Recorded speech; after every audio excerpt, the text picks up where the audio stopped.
Ciao a tutti, benvenuti sul mio canale, io mi chiamo Sergio Milani e oggi vedremo qual è il film più lungo al mondo.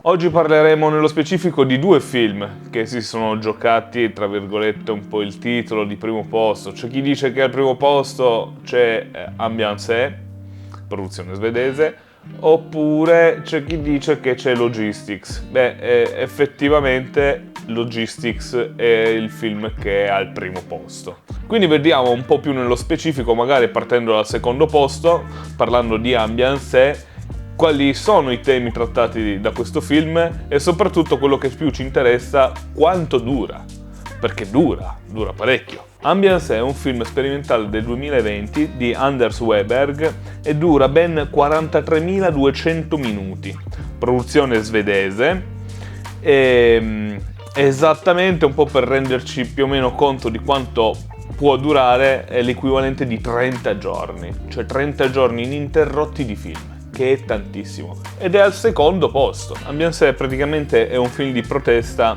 contro i film classici, sostanzialmente.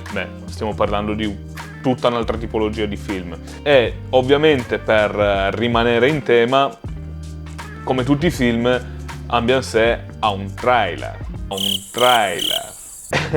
E vi lascio solo immaginare quanto possa durare un trailer in questo caso, perché noi sappiamo che dura qualche minuto, ma in questo caso parliamo di diversi minuti, ovvero il primo trailer che è stato rilasciato dura ben 72 minuti. Sì, un trailer che dura quanto un film, quasi. Anzi, possiamo dire che è un film con una lunghezza di 72 minuti. Ma questo è solo il primo, perché in realtà un secondo trailer, che il primo è stato rilasciato nel 2014, un secondo trailer è stato poi rilasciato nel 2018 e dura ben 7 ore e 20 minuti.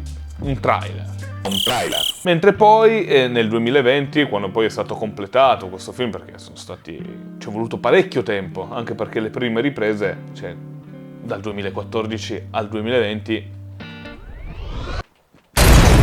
e la data precisa dell'uscita del lungometraggio è stata prevista per il 31 dicembre 2020. Prima di passare al film più lungo al mondo, vi invito a iscrivervi a questo canale se vi piace, se vi interessano i miei contenuti, perché magari per voi non conta molto, ma per me vale tantissimo.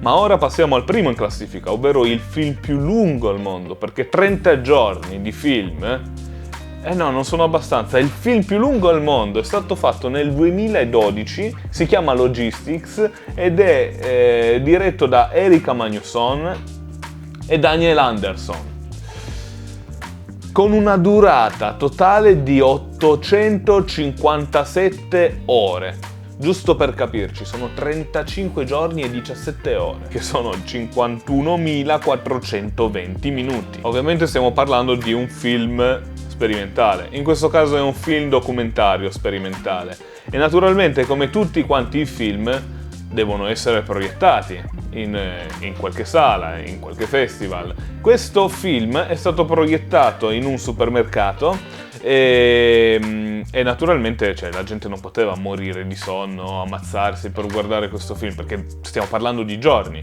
Il film quindi è stato proiettato dal 1 dicembre del 2012 fino al 6 gennaio del 2013. Magari ti chiederai, ma di che cosa parlerà di così importante questo film per durare più di 35 giorni? In realtà non parla di nulla di così importante, parla semplicemente di un oggetto che mettono su una nave e in tempo reale narra tutto quanto il suo viaggio, che parte dalla Svezia e arriva fino in Cina. Questo oggetto in particolare è un contapassi. Con questo spero di aver risposto a tutte quante le vostre domande, e se non fosse così vi prego di scrivermelo qui sotto nei commenti. Io vi mando un abbraccio caloroso, vi saluto e vi auguro una buona serata.